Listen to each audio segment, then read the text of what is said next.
with it on a daily basis. It's our chosen form of exchange, not just in this country, but worldwide. Mm-hmm. And so we cannot wake up in the morning and not have it be a part of our day. And that's why with artists, that sort of like starving artist mentality where it's like, we don't even want to not deal with it. I mean, that just is fodder for a whole lot of emotional baggage you're going to carry around with you. So the second that you start dealing with it, it's like, it's amazing how they would have all these emotions to begin with. And then they'd get through those 2 days and everything would just calm down. It's like the drama is taken out of it. Mm-hmm. Because money just needs clarity. So once that clarity is there, then it becomes like, oh, really, it's not that hard. So with finances, a lot of creatives have a stigma when it comes down to particularly the sales part of it. Yes. So how do you approach that, like the conversation about, so you've got a product, you have to now sell it. How do you approach that? So it's so interesting because, as you and I know, sales is an art. I mean, and it requires a lot of practice and a lot of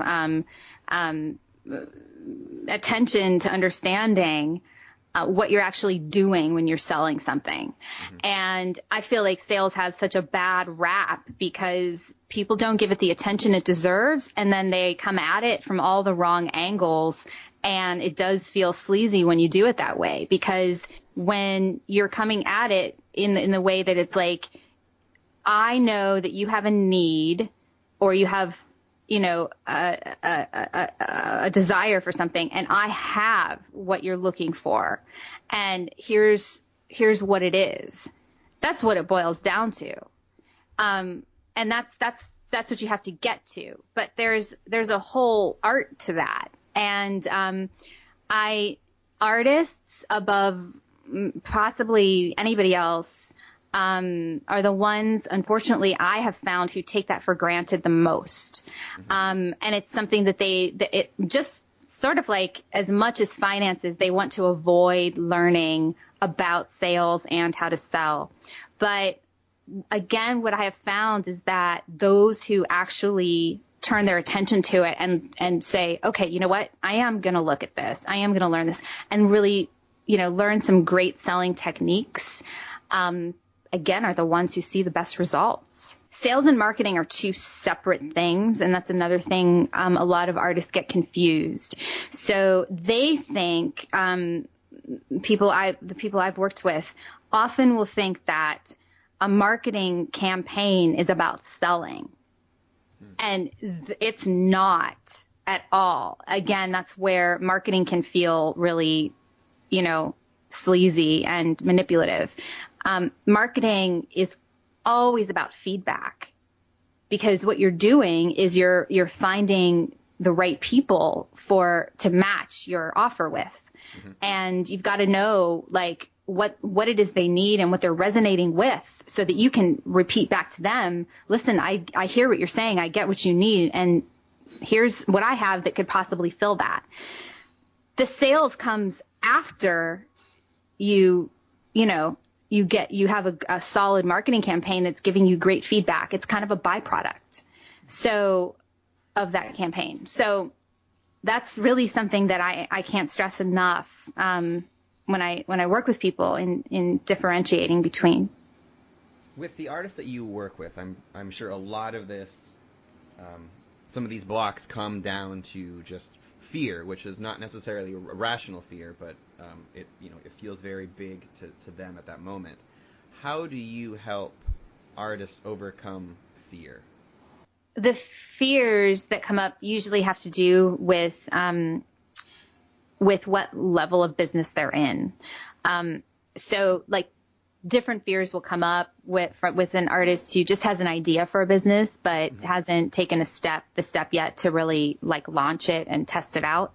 Versus an artist who is kind of like in the emergent phase and is already selling things, and is having fear about, well, how do I make this consistent and predictable? Because when you sell something for the first time, you immediately put yourself in a whole other mindset, your state of mind changes completely, because you take a step towards that commitment to truly building a business.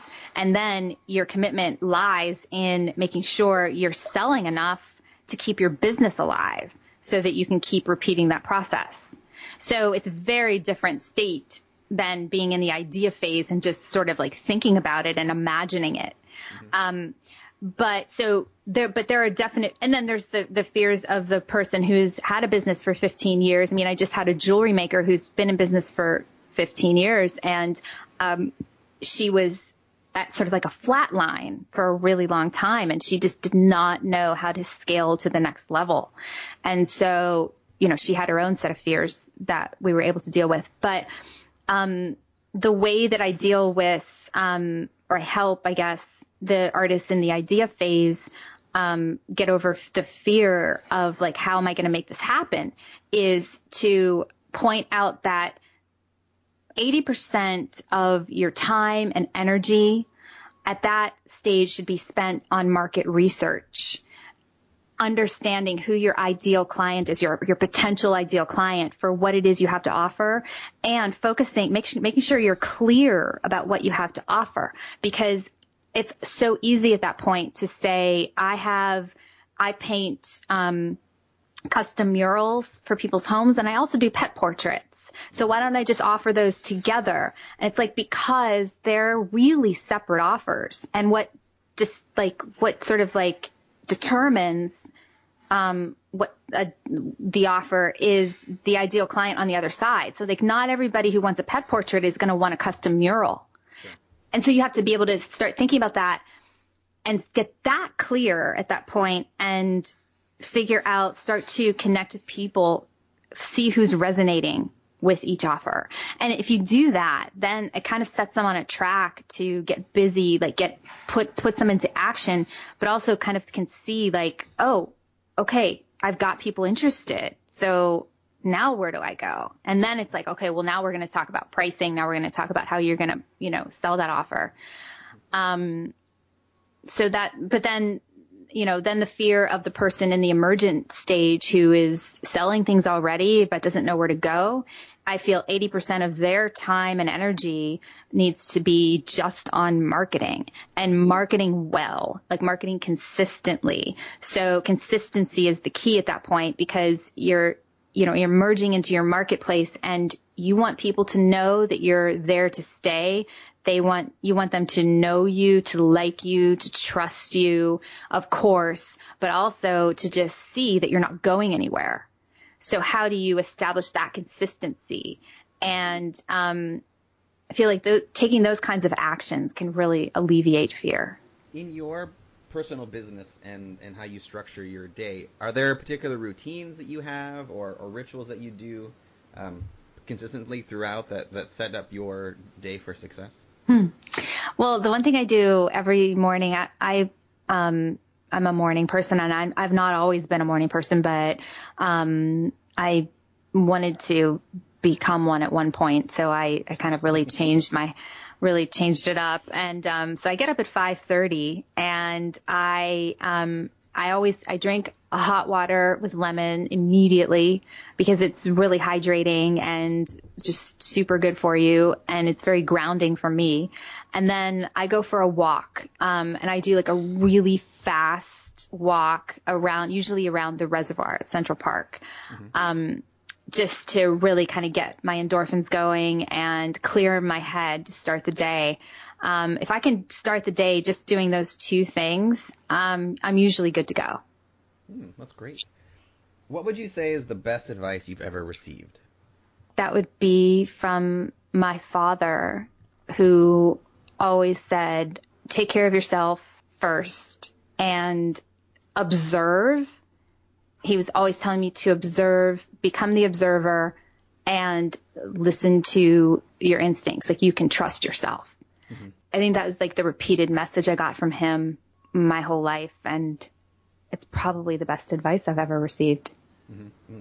So, Alexis, thank you so much for your time. I really appreciate it. If the listeners would like to get a hold of you and contact you or see more about what you're working on, what's the best way for them to do that? Sure. They can reach me at alexisfedor.com. And you can write to me at info@alexisfedor.com, and we'll get right back to you. Wonderful. Thank you so much. I'll put this in the show notes, so it'll make it easy for them. Wonderful. Excellent. Well, again, thank you so much. I really appreciate you taking the time to chat with me this morning. Thank you so much, Gary. Thank you. Have a good day. You too. Thank you for listening to another episode of the Advance Your Art podcast. If you like this episode, please go into iTunes and give us a 5-star rating. And while you're there, hit the subscribe button so that every single time I release a new episode, it will go directly to you without even thinking about it. If you're interested in hearing older episodes, please go to advanceyourart.com where you can find the catalog of everything I've done so far, as well as contact information and projects I'm working on. Thank you again, and have a great day.